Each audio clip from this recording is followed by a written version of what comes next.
coleslaw, boy. Salem and Rios are back, in supporting roles in the newest Army of Two. Instead, we play as the newest recruits of the Two brand, Alpha and Bravo. Salem and Rios take the new guys on their first explosive outing, and in typical fashion, something goes wrong. Salem is blown to bits during a rescue mission, and Rios takes shrapnel in the legs that leaves him crippled. The story advances 5 years with the Two group under the management of Rios, and Alpha and Bravo as the driving force of the team. Alpha and Bravo are tasked with the protection of Cordova, the upstanding president-elect trapped in a den of snakes. A simple escort mission goes topsy-turvy as the two men are ambushed and the presidential candidate is nowhere to be found.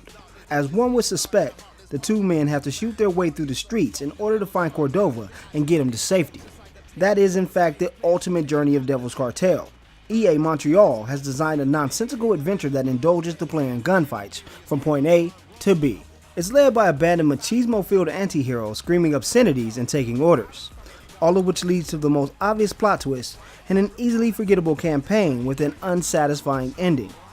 At one point I was shooting a couple of bad guys and I asked my co-op partner, did we figure out why these bad guys are doing this yet?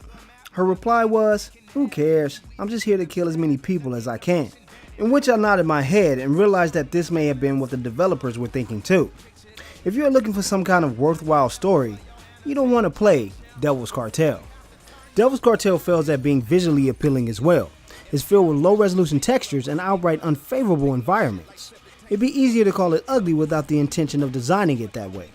Alpha and Bravo have to fight in the downtrodden streets of Mexico, but instead of being able to focus on these details, we can only center on the grainy and muddy textures. The cartoonish models are substandard, but they are more appealing than the backgrounds. I may have been on high after playing BioShock Infinite, but I could have sworn the Frostbite 2 engine was better looking than this. The voice acting is cheesy and only 2 songs stand out. The armory music that plays on a 15-second loop will bore into your eardrums.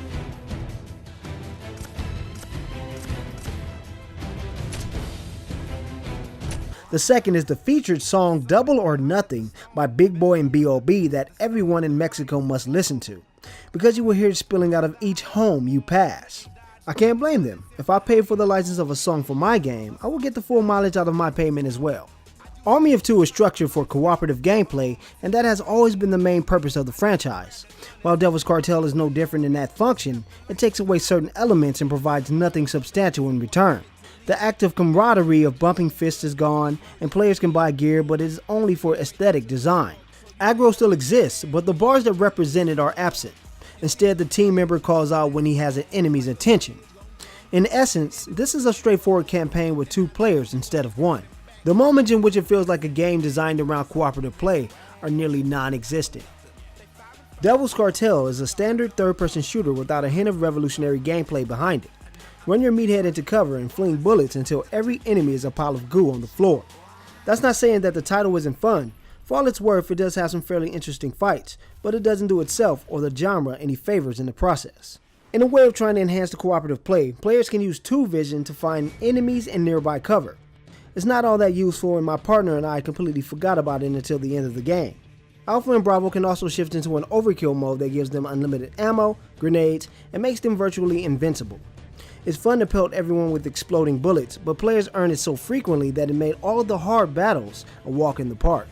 Players can receive rewards depending on how well they play with their partners, drawing attention by blind firing, running out in the open, or flanking enemies to increase your cash flow. Unfortunately, the title does not really know if or when you are doing these things. I was rewarded for success when I was not trying, or ignored when I was actually helping my partner. The game also features old school game design like invisible walls as loading screens. I would not complain about it if it did not happen as frequently as it does, but it happens almost every time you beat a wave of enemies and move to a new area. The weapon upgrade system returns true to form, with the option to add scopes, muzzle brakes, and color patterns to the armament of your choice. Sadly, the need to upgrade to a new weapon is nullified once you find one you actually like. Nearly all of the weapon types have a similar feel, and each upgrade is a carbon copy of the last. You can be a crazy gun nut like me and buy as many as possible, but more than likely you'll find your weapon of choice fairly early on. The mass customization section is the best part of the game. It isn't incredibly littered with choices, but what is here can be used to create a unique persona for these nameless protagonists. The story is see-through, the visuals are early generation, and it has a few bugs to work out, but Devil's Cartel can be a fun cooperative title. If you have a friend and are interested in average shooters, you may wish to wait on a price drop or pick this one up as a rental.